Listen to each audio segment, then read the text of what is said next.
बिस्मिल्लाहिर्रहमानिर्रहीम, अस्सलाम वालेकुम। सियासत टुनाइट के आज के प्रोग्राम के साथ मैं हूं शुमाइला चौधरी। हमारे आज के एजेंडा में शामिल है यूएई के नायब वजीर आजम का दौरा पाकिस्तान, पीटीआई क़यादत आपस में दस्तो गिरेबां, एक दूसरे पर इल्जामात की बारिश, वक्फ तरमीमी बिल, भारत में मुसलमानों पर जमीन तंग।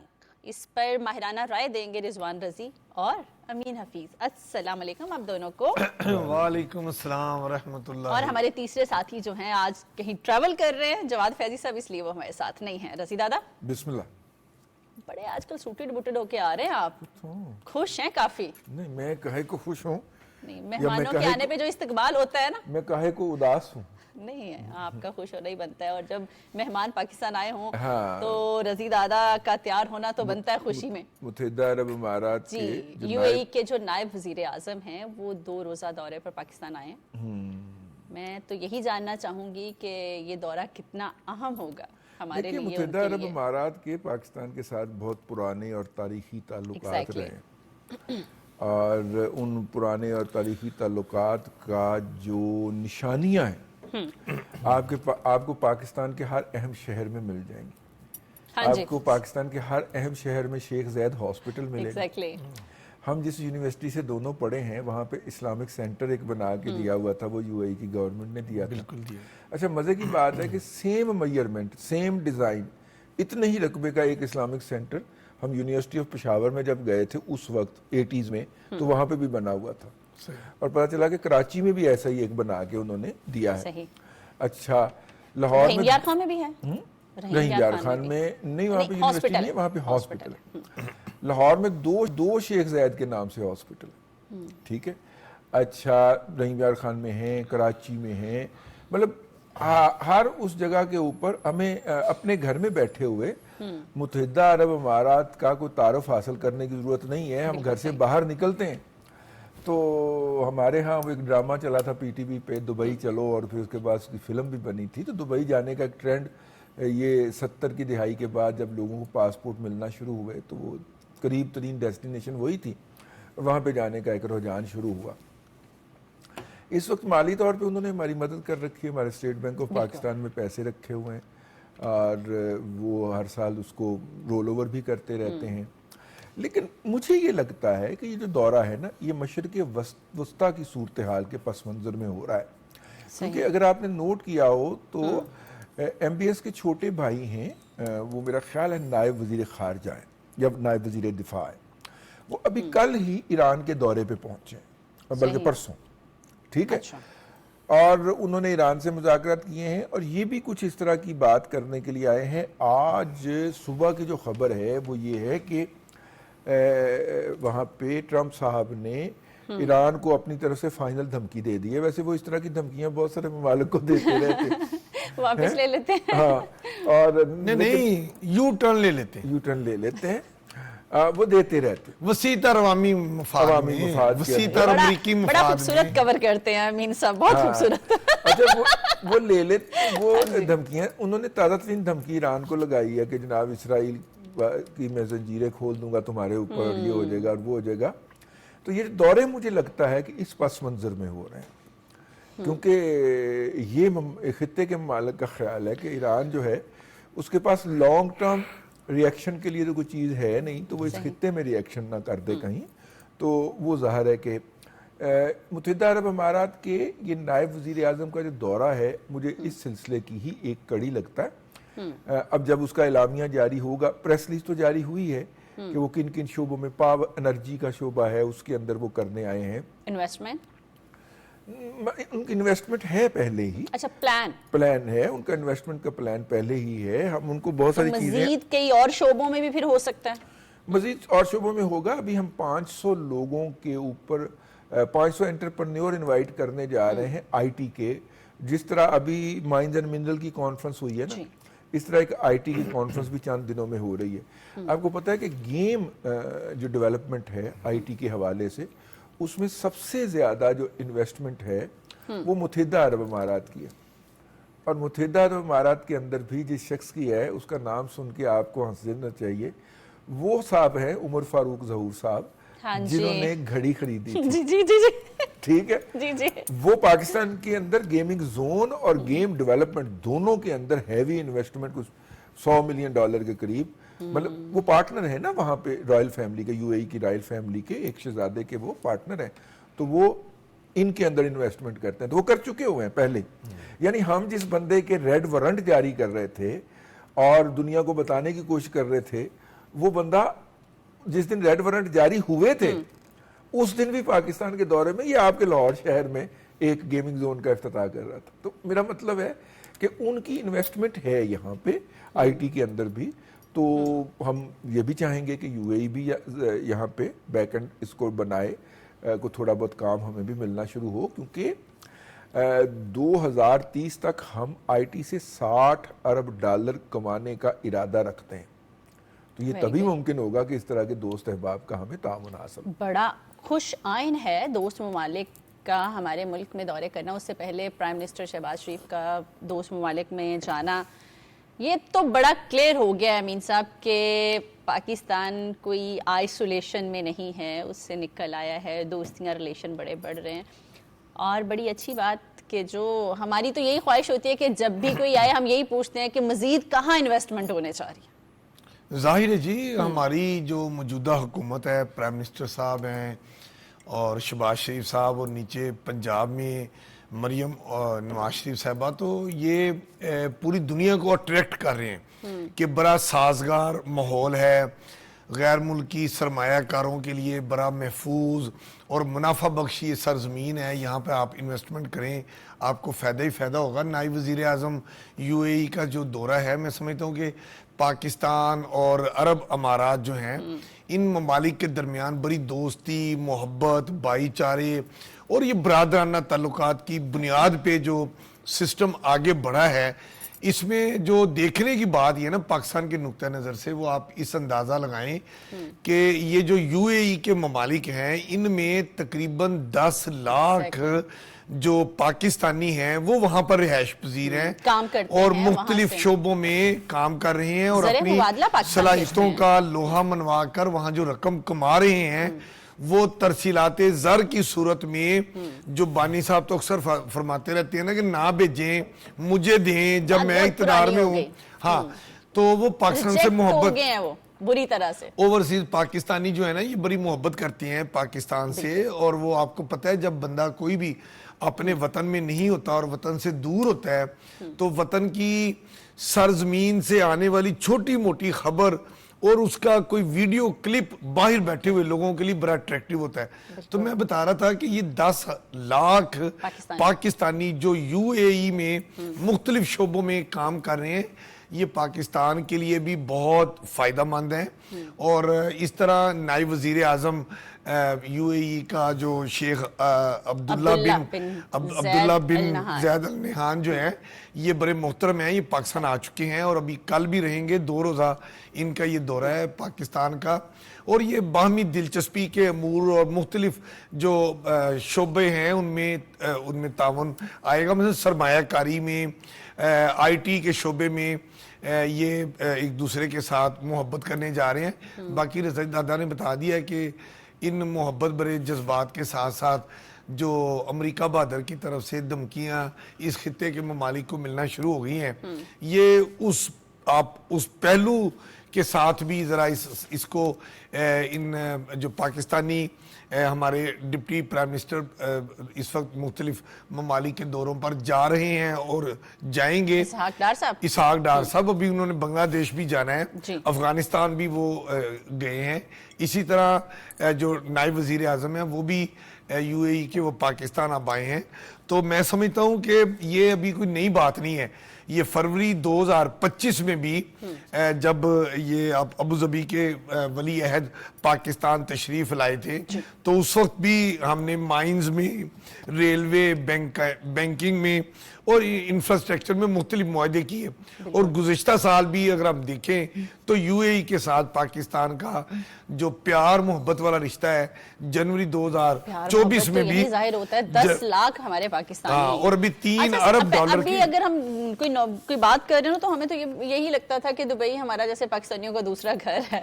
वो बिल्कुल पास है ना जी। बिल्कुल पास आप भी अगर है। कहीं अमेरिका जाते हैं, यूरोपियन ममालिक में जाते हैं, कनाडा जाते हैं, तो खुदा न खास्ता आपको इमरजेंसी तौर पे पाकिस्तान वापस आना पड़ जाए तो टाइम लगता है। बिल्कुल। तो ये यूएई तो ऐसे ही है कि 3 घंटों में आप आ गए। आप यूं उधर गए और यूं इधर आ गए। एक दिन में आप 2 दफा जा सकते हैं, आ भी सकते हैं, और वहां पर जुबान भी मसला नहीं है और रोजगार का भी मसला नहीं है, और पाकिस्तानियों ने अपनी सलाहियतों का लोहा भी मनवाया है।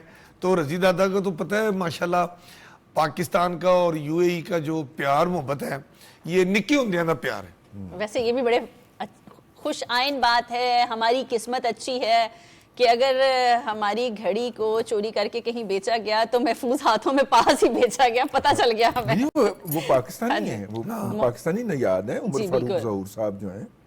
और ये भी तो एक दोस्ती का एहसान है कि आपने ही नहीं, उनको शौक है वैसे घड़ियां इकट्ठी करने का, और उन्होंने लेकिन ये कीमती घड़ी इकट्ठी हमारी कर ली। थोड़ी बचत हो और गई। उन्होंने फिर इंटरव्यू में भी जो बताया कि उन्हें यकीन ही नहीं आया कि ये घड़ी जो है इतनी सस्ती उनको मिल जाएगी, मतलब क्योंकि बेची भी जा सकती है। और ये बेची भी जा सकती है, कोई बदबख्त इसे बेचने की भी जसारत कर सकता है। लेकिन कैप्टन साहिबा, मैंने हमेशा घड़ी की तरफ ही देखा कैप्टन है। साहिबा बाकू के लिए पीआईए की Exactly. फ्लाइट शुरू होने जा रही है दोबारा से पहले भी थी, अब शुरू होने जा रही है। मुझे एक बात की समझ नहीं आई कि देखिए, अगर बिजनेसमैन ने जाना है तो वो कराची से जाएगा, और अगर हमारे डिप्लोमेट ने जाना है तो वो इस्लामाबाद से जाएगा, और इस्लामाबाद दूर नहीं है मोटरवे के बायस ना। बिल्कुल। मतलब आप जितने देर के अंदर पहुंचते हैं लाहौर एयरपोर्ट, बस इससे थोड़ी सी देर में इस्लामाबाद एयरपोर्ट पहुंच जाते हैं, ठीक है ना, मोटरवे कहना के क्या बायस। चाहते हैं आप? मेरा मतलब है कि लाहौर का मुझे लॉजिक समझ नहीं आया। लाहौर क्या एक्सपोर्ट करेगा? प्रॉपर्टी डीलर एक्सपोर्ट कर देगा, और क्या टूरिज्म एक्सपोर्ट तो है ना लाहौर से। हैं? क्या? टूरिज्म तो है ना लाहौर से। हाँ, वही। फिर? हमें बिजनेस की प्रमोशन के लिए बात करनी चाहिए। वैसे भी टूरिज्म का जो जौक है वो हमारे अहले कराची के अंदर ज्यादा है लाहौर की निस्बत। जो अच्छा, बात आप चाहते हैं कि लाहौर से मैं चाह रहा था कि ये आपकी बिजनेस हब से इसका आगाज हो, ताकि बिजनेसमैन जाए वहां पे। कोई नहीं तो क्या आप समझ जाए कि लाहौर में रसीद बिजनेसमैन दादा, नहीं लाहौर है? में क्या business- या आप Exactly, देखें ना, पहली हाँ। फ्लाइट जो आप समझे बाकू के लिए आज रवाना हुई है इतवार वाले दिन। ये हफ्ते में 2 परवाजें चला करेंगी, एक इतवार को, दूसरी बुध वाले दिन। मतलब हफ्ते में 2 दिन, और आज इतवार है। अच्छा। तो आज की जो परवाज है उसमें पहली परवाज में 174 मुसाफिर यहाँ से गए हैं। तो मैं समझता हूँ कि ये जो बाकू है ना, इसको तो जिसको कहते हैं ना कि ये एशिया का यूरोप है। हाय हाय हाय हाय, लजीज खाने, खूबसूरत सियाहती मुकामात, और पाकिस्तान में भी टूरिज्म के फरोग की बातें होती हैं। अच्छा, अगर आपने कहीं नहीं जाना, वैसे इसका क्या आज़ाद मतलब है भाईजान- कि अमीन साहब भी कहीं ना जाएं? हो सकता है प्रोग्राम खत्म होने के बाद संडे की फ्लाइट पकड़े, 4 दिन बाकू का नहीं, ट्रिप संडे तो लगाएं। आज है ना, आज तो आज फ्लाइट हाँ, चलेगी। फ्लाइट अब बुध वाले दिन बुध जा वाले सकते दिन हैं। पकड़ेंगे। और लेकिन दूसरा, लेकिन मैं आपने आपको- रजी दादा, ये वैसे आपकी राय हो सकती है, प्योर अंदरूनी मेरी एक लाहौर बात से। सुन लीजिए। लाहौर भरा पड़ा है बड़े आज़रबाईजान- बिजनेसमैनों से। आज़रबाईजान उन ममालिक में है जहाँ पे अभी हमारी थोड़ी सी इज्जत बाकी है। वहां पे आप जरा जाके बताएं ना कि आप पाकिस्तान से हैं, तो लोगों की बिल्कुल। आंखों में चमक आती। ठीक है, उनकी जो आजादी को खतरा था उसको हमने बड़ी हद तक उनको सपोर्ट भी किया है। थोड़ी नहीं, हमारी हर जगह बहुत आज़रबाईजान इज्जत जो है, है वो अल्हम्दुलिल्लाह हमारा रजी दादा। जीएफ थंडर का इस्तेमाल कुनिंदा भी है, यूजर भी है। किसी जमाने में होती होगी, अब तो अगर हम कहीं जाते हैं फख्र से बताते हैं हम हमने उनको पाकिस्तानी हैं। 22 जो है जहाज भी दिए, ठीक है ना। हमने उनको 22 जेएफ थंडर दिए हैं, अपनी जरूरियात रोक के पहले उनको स्क्वाड्रन बना के दिया है। ठीक है, हमारी वहां पे बड़ी इज्जत है। अब समझिए, अगर दूसरे ममालिक के अंदर 100% इज्जत है तो इतने 150% इज्जत है। जाहिर है। ऐसे कर लें, यहाँ पे ज्यादा इज्जत है।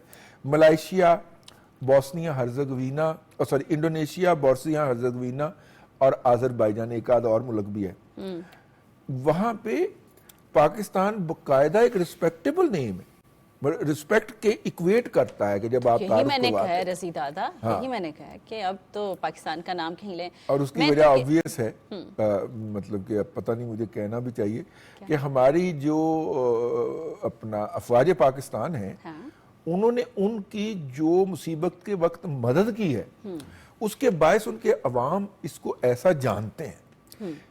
ठीक है, तो इसलिए मेरा मतलब है कॉमन फैक्टर इन चारों ममालिक का जो मैंने नाम लिया ना वो एक ही है।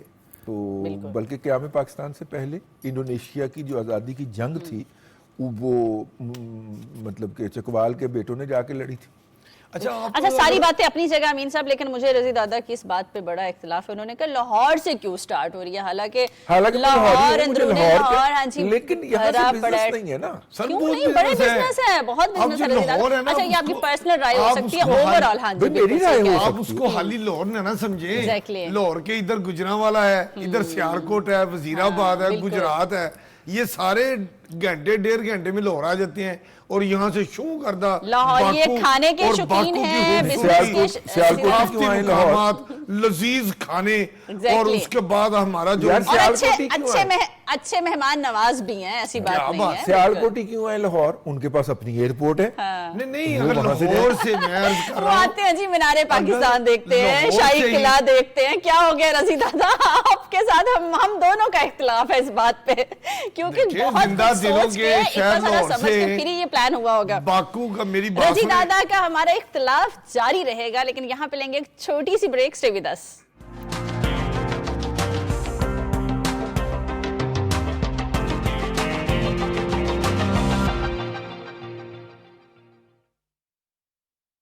फरादी नहीं, इज्तिमाई काविश ही कौम को कामयाबी से हमकनार करती है।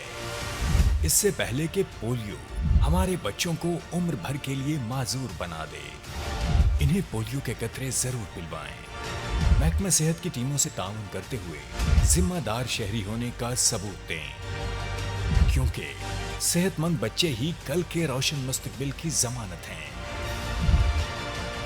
पोलियो से पाक पाकिस्तान, हर बच्चे।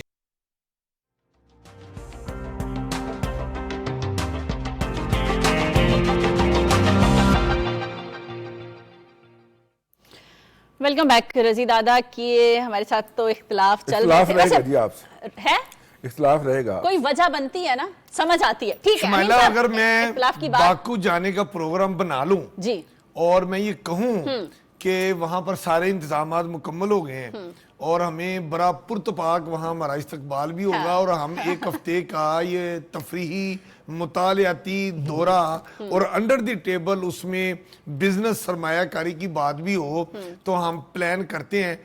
रजी दादा तैयार हो जाएगा। नहीं हम चलेंगे, रजी दादा ना जाए। अच्छा मुझे एक बात बताएं, बल्कि आपने बहुत घूमा हुआ है रजी दादा।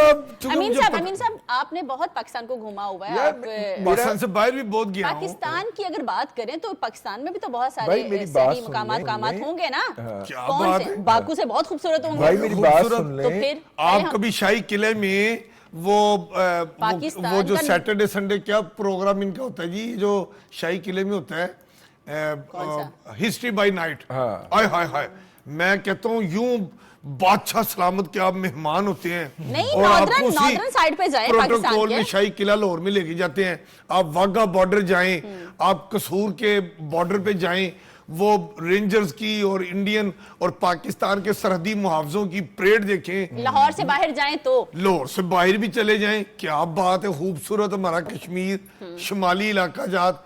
मैं कहता हूँ आप झील सैफुल मलूक, कोई जगह इतनी प्यारी जगह है भाईजान, वहाँ पे रश बहुत हो गया है। अब तो स्कर्दू से बराह रास्त दुबई की फ्लाइटें चल गई हैं। बहुत ही तन्हाई पसंद है। हमारा इख्तिलाफ ना इनके साथ रहेगा, समझ आती है। मेरी बात तो सुन लीजिए। देखिए एक और इख्तिलाफ मुझे समझ नहीं आता, मुझे उसके बारे में। लाहौर से दुशंबे की फ्लाइट चली, बाकू की चली, ठीक है, और भी बहुत सारी जगहों पे सेंट्रल एशिया के लिए चली, लेकिन बंद हो गई। सस्टेनेबल काम कीजिए ना, जो सस्टेन कर सके। आप एक फ्लाइट चलाएं हफ्ते की। अब देखिए हजारों बच्चे और बच्चियां हमारी किर्गिस्तान पढ़ती हैं, ठीक है, और वो मेडिकल की स्टूडेंट के वो पहले उड़ते हैं, दुबई जाते हैं, और दुबई से फिर यहाँ पे आते हैं और पूरा दिन लग जाता है। ये देखें, ये वो और आधे घंटे की फ्लाइट होनी। अगर आप इस्लामाबाद से या पेशावर से शुरू कर ले एक फ्लाइट, वो फोकर की शुरू कर दें, 100% बुकिंग पे जाएगी। 100% बुकिंग अभी भी चलते हैं, अभी भी चार्टर तैयारा चलता है। और वो बच्चों की जब छुट्टियों का होता है, बच्चों ने आना जाना होता है, स्टूडेंट्स ने, तो चार्टर फ्लाइट चलती है ना, महंगी पड़ती है बच्चों को। रजी दादा देखें, जो आप बात कर रहे हैं ना, ये है नए रूट, जो ये वो हैं। अभी मेरा ख्याल फर्स्ट स्टेप होगा स्टार्ट में कि जो रूट बंद हुए थे उन्होंने स्टार्ट किया हो। ये बाकी हमारे पास ऑलरेडी रूट था, इसको छोड़े आपके साथ मेरा इख्तिलाफ और हमारी लड़ाई चलती रहेगी, लेकिन एक और जगह पे जो है ना इख्तिलाफ चले हुए हैं उनकी मुझे समझ नहीं आती, हमारी तो फिर समझ आती है। चोर चोर कहने पर भी वो लड़ते हैं, चोरी करने पर एक दूसरे पे इल्जाम लगाते हैं तो लड़ते हैं, अगर चोरी पे क्लीन चिट मिल जाए तो भी लड़ते हैं। ये शुमाइला जो है ना, खोल लिया अब केपी वालों ने, क्या उनके स्पीकर की क्लीन चिट स्पीकर को क्लीन चिट दे दी है उनका, उस पे भी वो उनको एतराज है, वहां पे भी लड़ रहे हैं। देखिए उनकी लड़ाई की वजह बताएं किसी भी घर के ऊपर वो कहते हैं ना कि वो हमारे मोहल्लों में अगर किसी घर में लड़ाई की आवाजें आती रहती हों तो कहा जाता है कि इस पे तो मेरा मतलब है कि वो है कुछ आया है, ठीक है तवीज धागे कीते, तवीज धागे होए ने, ये लगता है इतने तवीज धागे होए मतलब अब देखिए ना वो तो उनके जो चीफ मिनिस्टर हैं वो तो औरों पे करते हैं इंटरव्यू वैसे शुमाइला ये जो तवीज धागे की बात होती है तो पीटीआई वाले कोई तवीज धागा ऐसा क्यों नहीं करवाते जिससे बानी बाहर आ जाए? हाँ उनके घर अगर इतना ही वजन है तवीज धागों में, उनके तवीज धागे चल रहे होते तो अब तक बानी आ गया था, लेकिन मेरी बात सुन लीजिए, असल में तवीज धागे वाले अंदर चले गए। हाँ उनके चीफ मिनिस्टर अंदर ते स्कूल नाल बैठ के कर सकते हैं। उनके सीएम साहब कहते हैं जी मैंने अल्लाह ताला नऊज़ बिल्लाह मिन ज़ालिक नकले कुफर न बाशिद, मैंने अल्लाह ताला को एसएमएस किया था, ये वो कह रहे हैं इंटरव्यू के अंदर, ला हौल वला कुव्वत इल्ला बिल्लाह। इस तरह की पागलाना वो बातें करते रहते तवज्जो हासिल करने के लिए। तवज्जो के दो तरीके हो सकते, या तो मैं कोई पागल बातें करना शुरू कर दूं, सारे लोग मेरी तरफ मुतवज्जो हो जाएंगे, ठीक है, या मैं अमीन हफीज को गालियां देना शुरू कर दूं ऊंची आवाज के अंदर। और आप देखिए दोनों पीटीआई तरीकाकार जो है वो यक वक्त आजमा रही होती है, या वो दूसरे की किरदार कुशी में लगे होते हैं या खुद पागलाना हरकतें कर रहे होते हैं, ठीक है ना। आप देखिए पिछले दिनों अभी एक इजलास हुआ है उनका, वो जो क्या बस चलाई है उन्होंने, वो डूंगी बस जो डूबी रहती है चलती नहीं, बीआरटी, आहो तो बीआरटी जो है वो उसका क्या नाम दिया है? यहाँ ऑरेंज ट्रेन चल गई, मेट्रो ट्रेन चल गई, मेट्रो बस चल गई, और अब मरी इस्लामाबाद ट्रेन चल रही है। डूंगी बस नहीं चल रही। अच्छा आप इजलास की खूबसूरती देखिए, इजलास हुआ है डूंगी बस के बोर्ड का और उन्होंने इस बात पे इत्तेफाक किया है कि इसकी तामीर जारी रखी जाएगी, यानी तामीर जारी रखी जाएगी। यार वो इतनी दूसरी ट्रेनें पर, और कराची के अंदर 2 ट्रेनें चल गई, ठीक है, 2 बसें चल गई, 2 उसके रूट चल गए, अभी एक और भी चलने वाला है वहां पे, और लाखों लोग उससे मुस्तफीद हो रहे हैं। पेशावर वाली नहीं चल रही और अभी भी उसकी तामीर जारी रखने पे इत्तेफाक है। मैं कहा यार अगर इन्होंने ज्यादा तामीर कर दी ये कहीं काबुल तक ना पहुंच जाए, लिया वापस ले आओ, तामीर रुकवाओ। चीन के बाद अगर कोई नया अजूबा होगा तो केपी में होगा। नहीं, जितनी मेहनत दीवारें चीन नहीं दीवारें चीन पे हुई थी ना, जितनी मेहनत उससे ज्यादा तो मेहनत जो है ना वो डूंगी बस पे हो चुकी है। मतलब उसके यार, और फिर भी डूंगी बस दे हवालदार दी हवालदारी है। हाँ डूंगी बस मैंने इसलिए कहा कि लाहौर के अंदर आप बसें देख लें, ट्रेनें देख लें, उनके ट्रैक के ऊपर पानी खड़ा नहीं होता। ये वाहिद एक्सप्रेस बस है जिसके ट्रैक के ऊपर पानी खड़ा हो जाता है और गोटे गोटे वाटर होता है, और गोटे गोटे वाटर में खड़े होके वो बेचारे मुसाफिर बस को धक्का लगा रहे होते हैं। अच्छा मुसाफिर बस लेके जा रहे होते हैं, मुसाफिर बस धक्का लगा रहे हैं ना, उनको पता ही नहीं सीवरेज कमाल है, जब भी करते हैं कमाल करते हैं। वाटर एमिशन का सिस्टम नहीं बनाया ना, जल्दी के अंदर बनाया था, ठीक है, और जल्दी ये है कि मेरा ख्याल को 5वां या 6वां साल है उसको तमीर होते हुए, अभी तक तमीर हो ही जा रही। वो जैसे गाँव में सॉरी देहातों में वो एक मस्जिद नहीं बन रही होती, हाँ वो बनी जा रही होती है, बनी जा रही होती है, बच्चे से बड़ा हो गया, बड़े से शादी हो गई, दादा बू भी बन गया, वो मस्जिद के बाहर जेरे तमीर। जिस तरह बहुत सारे प्राइवेट अदारों के अंदर ना दाखिला जारी है का बोर्ड लगा होता है ना, वो 12 महीने दाखिला जारी है, ठीक है, इसी तरह ये बस भी जेरे तमीर। चूंकि मेरिट जहां मेरिट नहीं होगा, जहां मेहनत नहीं होगी, जहां ऑनेस्टी नहीं होगी, जहां पाकिस्तान से मोहब्बत नहीं होगी, जहां सिर्फ आप इस्लामाबाद में अटैक करने का सोचेंगे, जहां आप सिर्फ ये कहेंगे किसी तरीके से भाई साहब बाहर आ जान और बाहर आने वाली हरकत भी नहीं करनी है, तो अच्छा मैं आपको एक बात अर्ज करूंगा कि आप अगर आप कभी आजकल मुल्तान रोड पे जाएं तो ये खाड़क से थोड़ा सा आगे एक जगह आती है खाड़क, उससे थोड़ा सा आगे आपको वो ट्रेन चल रही है ना, उसमें हमारी ऑरेंज ट्रेन, उस ऑरेंज ट्रेन के पिलर जो है ना वो आपको डबल नजर आते हैं। अच्छा। एक सड़क के दरमियान में लगा हुआ, एक सड़क के साइड पे लगा हुआ, 3-4 पिलर है। आपको समझ नहीं आती यार ये 3-4 पिलर जो हैं ये डबल क्यों हो गए। मैंने फिर पूछा एक आप जैसे अक्लमंद आदमी से, मैंने कहा ये क्या है? मैंने वैसे गुरूर नहीं किया। हाँ, कभी गुरूर नहीं किया। तो मैंने कहा ये क्या है? उन्होंने कहा कि ये पिलर जो थे इनकी स्ट्रेंथ जो थी वो उस स्पेसिफिकेशन के मुताबिक नहीं थी और शहबाज शरीफ साहब ने इसको चेक कर लिया। वो ठेकेदार जो था वो ब्लैक लिस्ट किया गया, उसको जुर्माना किया गया और उस पर पाबंदी लगा दी गई कि इसको तो हम पंजाब काम में करते हैं ना, फिर काम कोई का चेक कॉन्ट्रैक्ट भी नहीं रखते मिलेगा, हैं। इसको पंजाब में कोई कॉन्ट्रैक्ट नहीं मिलेगा, बात खत्म कर लूं।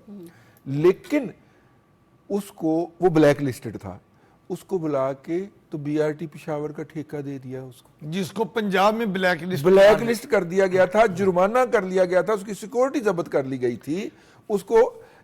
और शहबाज शरीफ ने उस दिन कहा था कि ए कार नहीं बसरा जी, ए बीआरटी नहीं बननी जी, जंगला बस और है, दैट पहले तो ये एग्जैक्टली कहते हैपेंड, थे। नहीं डूंगी बस, तो दैट एग्जैक्टली हैपेंड कि वो बस नहीं मुकम्मल हो रही क्योंकि उसको बनाने वाला इनकम्पिटेंट आदमी है। वो तो अरबों रुपए का वो डालने लगा था, वो तो अल्लाह भला करे नैब को कि उसने बचा लिया। असल में वो ठेकेदार इसलिए बुलाया गया। देखिए दो तरह के हुकूमत दो तरह के काम करती है।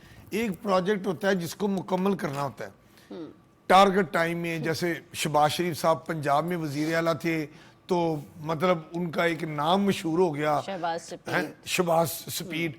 फिर अब वो प्राइम मिनिस्टर बने और वहां भी जाके उन्होंने वही टारगेट टाइम में काम करना शुरू किया। आदत थी ना, तो कहां से कहां पाकिस्तान को मुआशी तौर पे ले गए। उड़ान पाकिस्तान हो गया, दुनिया मान गई कि पाकिस्तान की मुआशी हालत बेहतर हो रही है।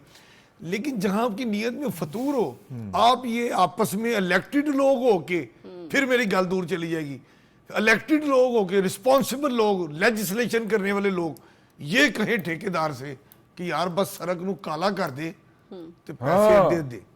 तो ਜਦੋਂ ਤੁਸੀਂ ਠੇਕੇਦਾਰ ਹੀ ਇਹੋ ਜਿਹਾ ਲੱਭਣਾ ਹੈ ਕਿ ਖਾਈ ਜਾ ਤੇ ਲਿਆਈ ਜਾ ਤੇ ਆਪਣਾ ਹਿੱਸਾ ਖਾ ਆ ਤੇ ਮੇਰੇ ਐਸੇ ਲੈ ਆ, ਤੇ ਜਦੋਂ ਇਹੋ ਜਿਹਾ ਠੇਕੇਦਾਰ होएगा तो फिर मंसूबा तो नहीं बनता। नहीं, बात तो उनके हिसाब से उनकी ठीक है, उनके लिए बेहतर अच्छा, था ना। खैर ये तो हम अच्छा, मालियाती एक आप- मामलात की तरफ चले गए, सियासी मामलात की हाँ तरफ आए तो इस वक्त वाज़े तौर के ऊपर ना, भले केपीके हो, भले पंजाब हो, भले मरकज हो, पीटीआई जो है वो एक से जायद हिस्सों में तकसीम नजर आती है। दो हिस्से तो बड़े वाज़े, एक मोहतरमा बुशरा बीबी साहिबा प्रो उनका हिस्सा है जी। और एक बाजी मोहतरमा अलीमा साहिबा का एक अच्छा, ग्रुप आपने है। निजी चैनल पे शेर अफजल मरवत का वो सुना है? मैंने सुना है लेकिन मैं वो अल्फाज दोहराने की नहीं, जसारत उन्होंने नहीं कहा कर है, सकता। उन्होंने बाजी अलीमा की बात की ना, तो वहीं हाँ। से मुझे याद आ गया कि उन्होंने कहा है कि ये जो है मेरे खिलाफ यही बानी पीटीआई को भड़काती हैं और सारा सोशल मीडिया जितनी नेगेटिविटी है ना वो यही देख रही है। हाँ, वो मतलब इसीलिए तो मेरा मतलब है कि शायद वो मिल नहीं पा रही ना, कि देखिए जब से वो मिल नहीं पा रही तब से बानी पीटीआई का जो सोशल मीडिया अकाउंट है वो खामोश है। एक उन्होंने पोस्ट की है 3 के बाद, 3 अप्रैल से लेके अब तक एक पोस्ट हुई है, वरना रोजाना जनाब 6 पॉइंट नहीं 66 पॉइंट चल रहे होते थे उनके। अच्छा, उसको भी बड़ा हाईलाइट किया जा रहा है। आप अगर 300 बार मिल आई हैं, 1-2 बार नहीं मुलाकात हुई तो क्या क़यामत आ गई है? नहीं, दूसरी बात ये है कि आप जिस दिन मुलाकात होती है उस दिन जाया करें ना। नहीं, आगे पीछे आपकी जुमेरात की मुलाकात है तो आप जुमेरात को जाया करें इस और वक्त पे मुलाकात जाया का करें। भी मुझे जेल वक्त पे हुकाम जाया से करें। मेरी बात हुई कि यार रोला क्या है। खबर छपती है कि मुलाकात करने नहीं के लिए करने गए, मुलाकात नहीं हुई।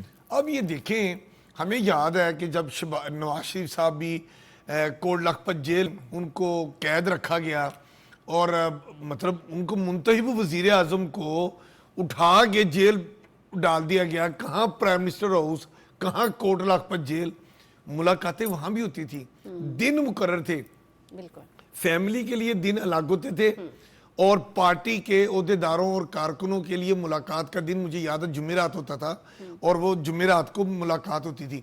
और जो मुलाकात होती थी वो नवाज शरीफ साहब और पार्टी के जो जिम्मेदारान हैं वो एक लिस्ट तैयार करते थे और जेल हुकाम को देते थे कि ये लोग इस तारीख की मुलाकात में जाएंगे। अब इसको आप जरा कंपैरिजन करें मौजूदा सिनेरियो में। मौजूदा सिनेरियो में क्या होता है, बेहंगम सिस्टम चल गया है पीटीआई के अंदर, कोई मरबूत निजाम नहीं है, अभी तो क़यादत नहीं है। सलमान अकरम राजा देते हैं। लिस्ट नहीं, मैं वही तो कर रहा हूं ना कि एक लिस्ट दी जाती है जेल को कि जनाब ये लोग मुलाकात के लिए आएंगे। खुद ही वो लिस्ट एंड टाइम चेंज हो जाती है, ऑब्जर्व नहीं की जाती। हाँ, ऑब्जर्व नहीं की जाती। अब जब आप आपस खुद में लड़ाइयाँ, कौन लिस्टें चेंज चाहेगा, कौन करते नहीं हैं चाहेगा। कि ये लिस्ट उसकी है, ये लिस्ट उसकी है, ये वाली मानी जाए, वो ना मानी जाए, फिर जेल ऐसी लड़ाइयां हो रही होती हैं कि मेरी लिस्ट के मुताबिक लोग सियासी जाएंगे। जमातें जो होती है ना, दूसरी सियासी रोला जमातों ये से है। उनका इख्तिलाफ होता है, इनका आपस में ही चल आपस रहा में है। इख्तिलाफ है। अच्छा, वैसे ये जेल की बात लड़ाई आपने में- की, एक अमीन फिक्रा साहब, एक ले लें, एक अमीन फिक्रा। साहब? ये जी, लड़ाई जी। में खुद कफील है। इन्होंने बाहर कोई लड़ाई ना मिले, में खुद कफील इनको तो बाहर इनको बाहर को लड़ने के लिए ना मिले तो आपस में लड़ना शुरू कर रजी अच्छा, दादा- मेरा भी एक फिक्रा ले लें, और मेरा भी एक मुझे फिक्रा ले मुझे लें, वो रजी याद दादा। आ गई एक जी। मखलूक जिसका इंटरव्यू भी किया था इन्होंने, जो बैठ के एक दूसरे की जुएं निकाल रहे होते हैं। ये वो वाले। अच्छा, जो मुझे बात याद आ रही है, मेरा भी फिक्रा ले लें क्योंकि मैंने ब्रेक पे जाना है। प्लीज कि बानी पीटीआई ने, आपको तो पता है, जैसे आपने मुलाकात की बात की कि जेल के अदब व आदाब जो थे वो उन्होंने सिखाए थे कि जब जेल में हो साबिक प्राइम मिनिस्टर या जो भी, तो उस वक्त एसी उतार लिए जाएं, टीवी हटा दिए जाएं, ये चीज़ ना दी जाए, वो इन पे अभी तक क्यों नहीं लगे? वैसे सोचने की बात है, लेकिन मैं पूछूंगी नहीं। यहाँ पे लेंगे एक छोटी सी ब्रेक, हमारे साथ रहिएगा।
Welcome back.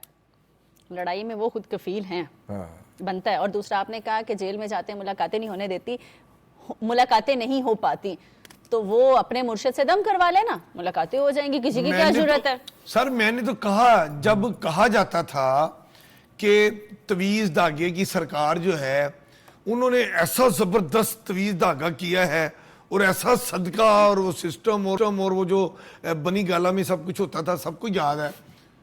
उस बेस पे मसूफ प्राइम मिनिस्टर बन गए, कहा जाता था और लोग मानते थे। तो क्या प्राइम मिनिस्टर बनाने वाले तवीज धागे अब बानी को जेल से रिहा करने में वो तवीज धागे क्यों नहीं इस्तेमाल हो? एक तारीखी लाइन है किसी समझदार की, जो कि मेरी लेफ्ट साइड पे बैठे, उनका नाम रजी दादा, उन्होंने कहा था अपने कामत को छुड़वाने गई आप पे फंस गई। भाई ये आगे हम सारे समझदार हैं। पीटीवी के लिए नहीं थी, पीटीआई के लिए थी।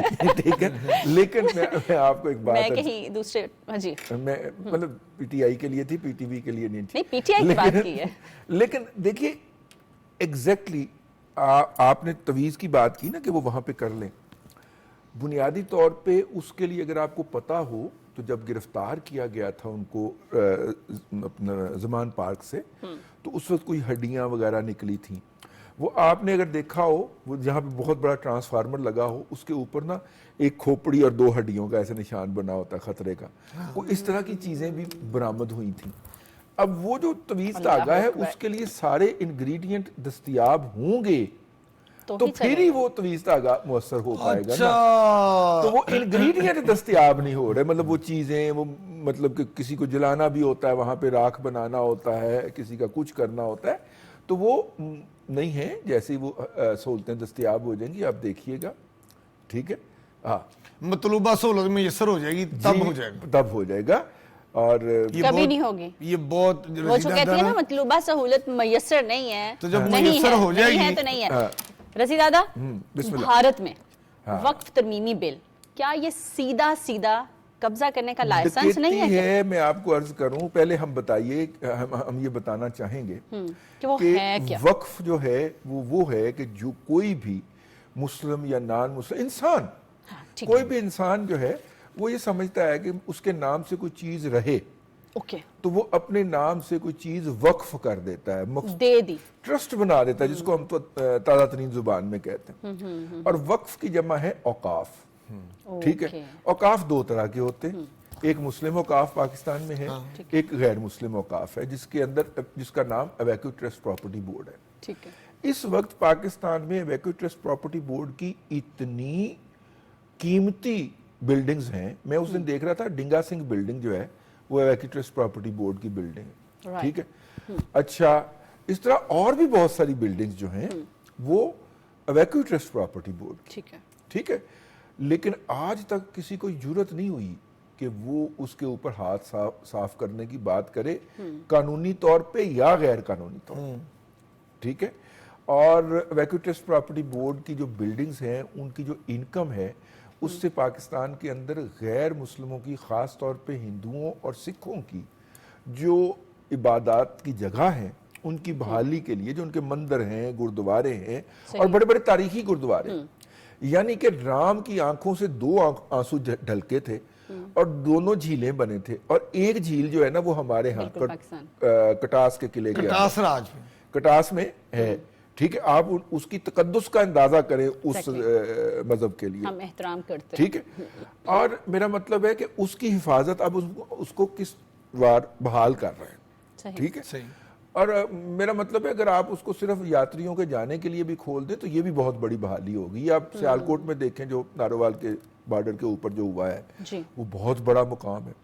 इनकी मेंटेनेंस, उसके अंदर जो स्टाफ रखा जाता है, उसके बरक्स क्या हुआ है कि ये जो औकाफ थी, मुस्लिम औकाफ जो थी वहां पे, उस सब का ओनरशिप राइट खत्म कर दिया।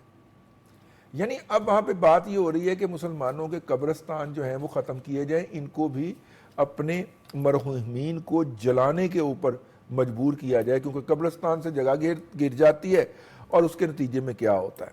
ठीक है, अब ये जो बात है, दिस इज अनफेयर, ये अक़वाम मुत्तहिदा के चार्टर के भी खिलाफ है।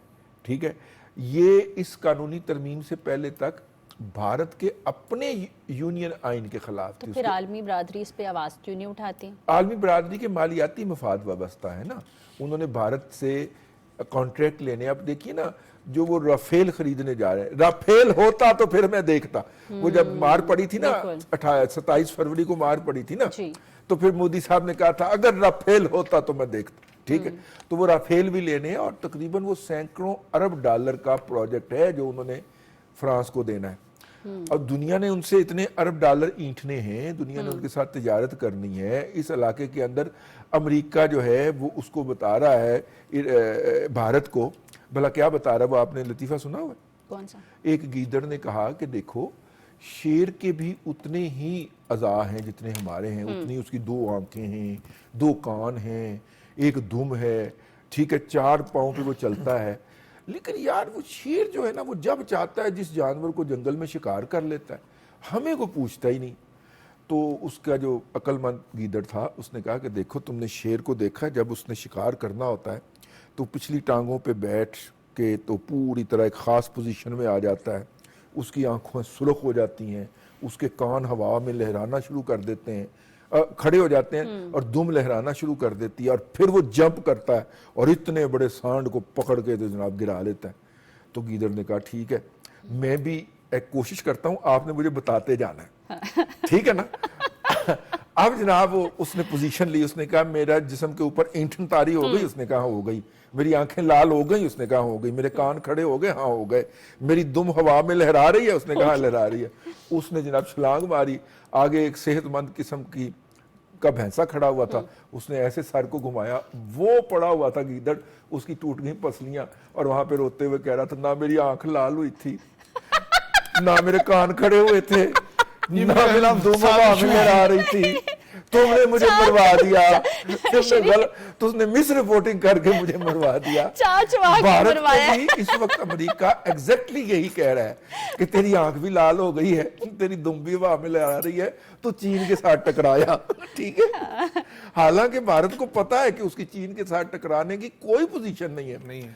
मतलब आप ये देखिए कि चीन की फौज ने चपेड़े मार मार के बाद गोली नहीं चलाई, चपेड़े मार मार के कुछ 76 भारतीय फौजी मार दिए और बाकियों को वहां से भगा दिया।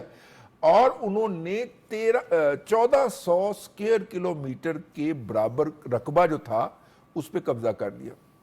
आज़ाद कश्मीर का इस वक्त का रकबा 1330 स्क्वायर किलोमीटर है, यानी कि आज़ाद कश्मीर के टोटल रकबे से ज्यादा का रकबा चाइना ने कब्जा कर लिया। और ये एक किस्त की मैं आपको बात कर रहा हूं, इस तरह की 3 इन्वेजन की हैं। और मोदी साहब कहते हैं कि चाइना का कोई सोल्जर हमारी सरजमीन पे नहीं है, यानी वो जो जमीन कब्जे में ले ली चाइना ने, वो चाइना को बख्श चुके हैं अपनी तरफ। अमीन साहब, भारत में जितनी भी मुसलमानों की मजहबी या सियासी जमातें हैं वो इस बिल के खिलाफ हैं, ठीक है। और जिस तरह रज़ियादा भी पूरी बात बताई कि ये मजहबी आज़ादी भी है हर लिहाज से, अदालतें भी इस बिल में मोदी का साथ दे रही हैं। मैं आपको एक छोटी सी बात बताऊं, ये जो वक्फ तरमीमी बिल है ना, ये 2024 है। ये पिछले साल अगस्त में ये पेश हुआ था और उसके बाद ये जॉइंट एक्शन कमेटी के रूबरू पेश हुआ और वहाँ बड़ा डिस्कस हुआ। मुसलमानाने हिंद जो हैं उन्होंने बड़ी इसकी मुखालफत की। अपोजिशन असम्बली में बहुत ज़्यादा इसके खिलाफ बाजुओं पे काली पट्टी बांध के बड़ा एहतजाज हुआ है। और अभी तक जो इंडिया के अंदर मुस्लिम कम्युनिटी है और जो अपोजिशन जमातें हैं कांग्रेस समेत, ये तमाम इस बिल की मुखालफत कर रही है। बिल का रज़ीदादा पस मंज़र कुछ इस तरह है कि 1954 में पहली दफ़ा ये वक्फ बिल जो है ये नाफिज किया गया। फिर 1995 में इसकी अमेंडमेंट आई। इस वक्त जो बिल नाफिज है वो 1995 का है। उसमें अब ये तकरीबन 1 नहीं 2 नहीं 2.5-3 दर्जन अमेंडमेंट इकट्ठी लाए हैं। और ये अगस्त 2024 में अमेंडमेंट्स आई थी। उस पर अब पार्लियामेंट में उनके लोकसभा में बातचीत इस पे जारी हो गई है। बड़ी जबरदस्त मोदी सरकार को इसकी मुखालफत का सामना करना पड़ रहा है। हो क्या रहा है इसमें जो डिस्ट्रिक्ट कलेक्टर है उसको ये अख्तियार दिया जा रहा है नई तरमीम में कि वो जिस अराजी को चाहे कि ये अकलीतों की है मगर उनके पास इसका कोई डॉक्यूमेंट्री एविडेंस सबूत प्रॉपर्टी का नहीं है, तो डिस्ट्रिक्ट कलेक्टर उस वक्फ जो अराजी है उस पर कब्जा करके उसको सरकार की जमीन डिक्लेयर कर सकता है। तो मुसलमाना ने इंडिया जो इस वक्त हैं वो ये समझ रहे हैं कि ये जो वक्फ तरमीमी बिल लेकर आए हैं इसका सिर्फ एक मकसद है कि वो मुसलमानों समेत जितनी भी वहां पर अकलीतें आबाद हैं उन सब की जो वक्फ अराजी है उस पर इंडिया मोदी गवर्नमेंट जो है वो कब्जा करना चाहती है। थोड़ा सा उसमें ये डाटा ये है कि वक्फ बोर्ड जो है उसकी इस वक्त पूरे इंडिया में जो मलकियती अराजी है वो 8,72,000 एकड़ से जायद जमीन पर वक्फ बोर्ड की मलकियत है। इसमें इंडिया में इस वक्त तकरीबन 32 वक्फ बोर्ड जो है वो काम कर रहे हैं। ये सुन्नियों के भी हैं, शियों के भी हैं और अक़लीतों की जमातों की भी है। इसमें जो मजे की बात ये है कि इतनी बड़ी अराजी जो वक्फ बोर्ड इंडिया की मलकियत है इस पे सिर्फ आमदनी 200 करोड़ रुपए है और इस पे बहुत ज्यादा मुसलमानों को इख्तलाफात भी हैं।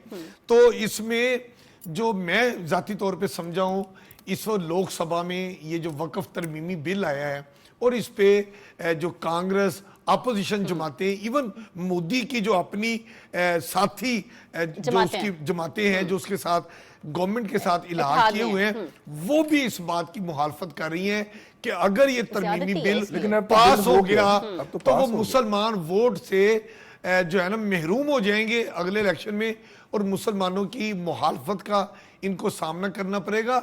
इसलिए कि मोदी सरकार ने इस वक्फ तरमीमी बिल में बदनीयती शामिल कर दी है और वो मुसलमानों की, जैसे हमारे पाकिस्तान में देखें आपने भी मिसाल दी, हमारे यहाँ वैक्यू ट्रस्ट प्रॉपर्टी जिसको मतरूका वक्फ अमलाक बोर्ड कहा जाता है, आप उसको देखें, आप जितनी भी हिंदुओं की जो इबादत गाहें हैं, आप जो सिखों की इबादत गाहें हैं, उस पे इतनी हतीर रकम हर साल खर्च करके उनकी तज़ीन और रैश की जा रही है।